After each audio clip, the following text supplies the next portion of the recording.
Hari Om to all the eyelids.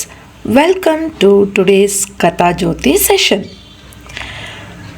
In our storytelling session, we will be discussing about the inner wealth and the outer wealth, which is permanent and which is temporary.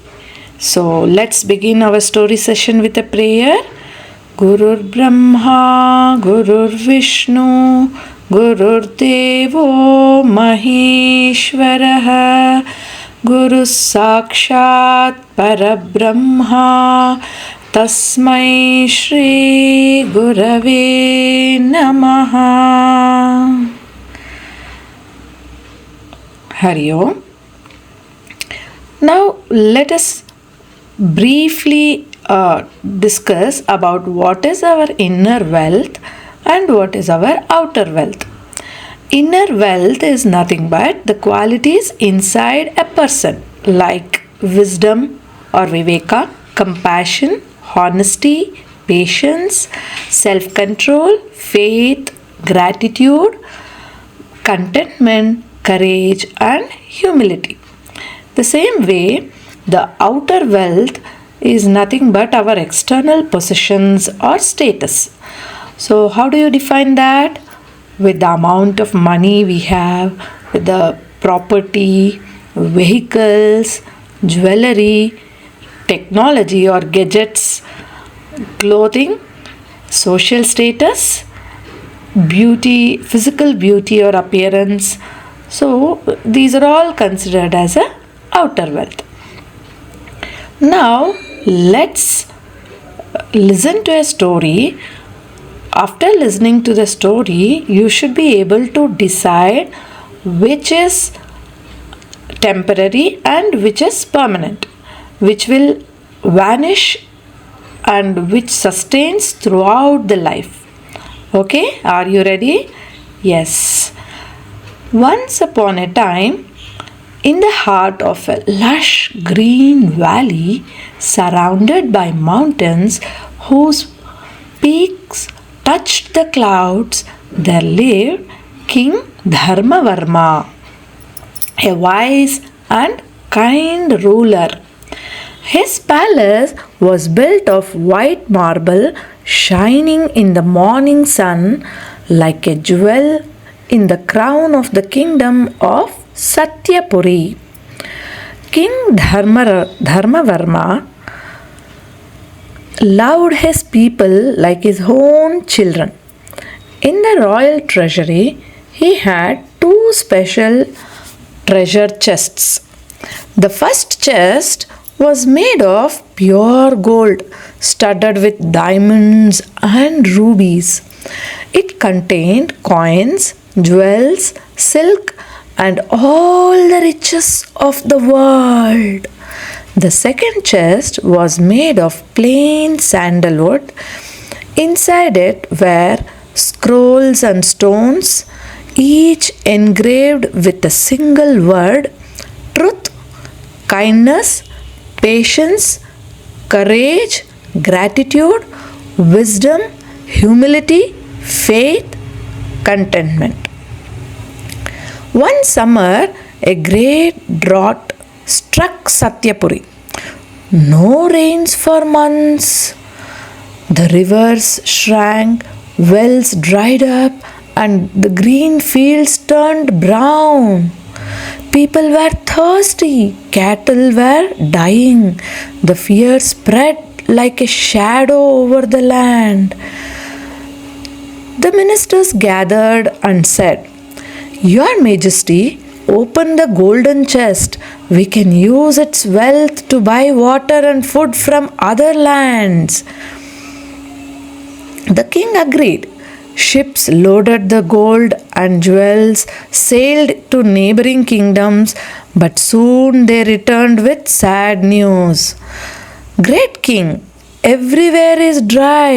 They have no water to give, even for all your gold."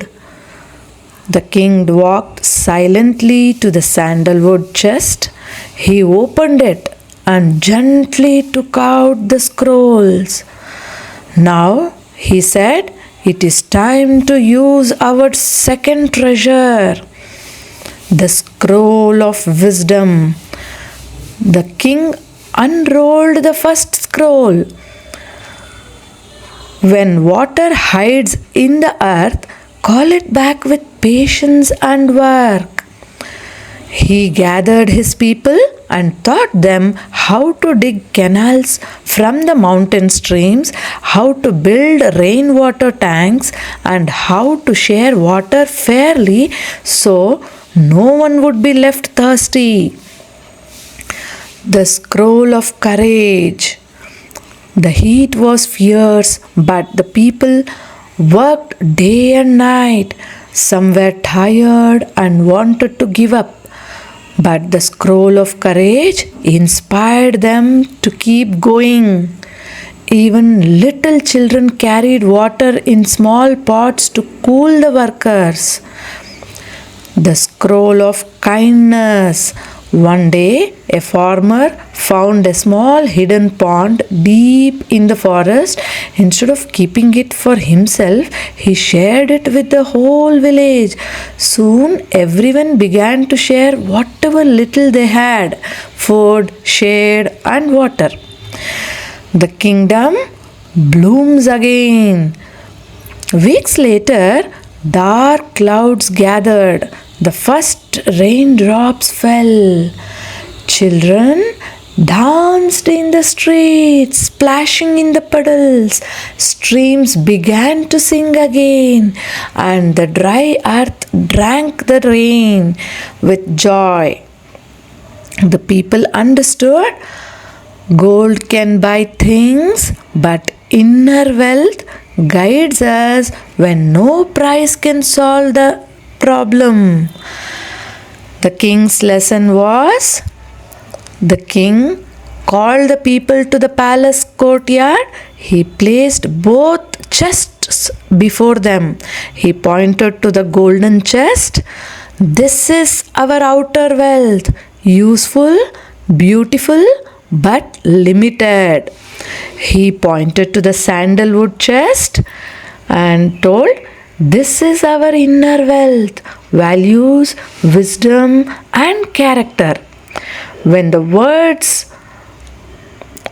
world's riches fail, these treasures still save us.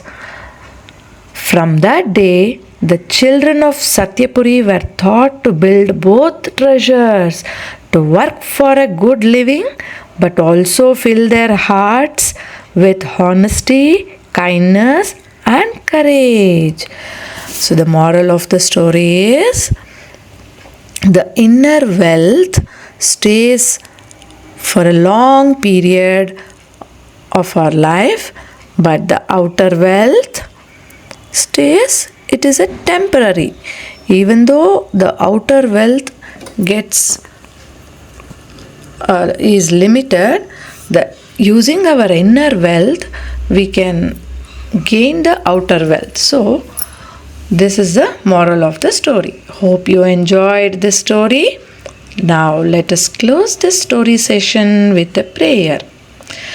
Asato ma sadgamaya tamaso ma jyotirgamaya mrityorma amrutangamaya.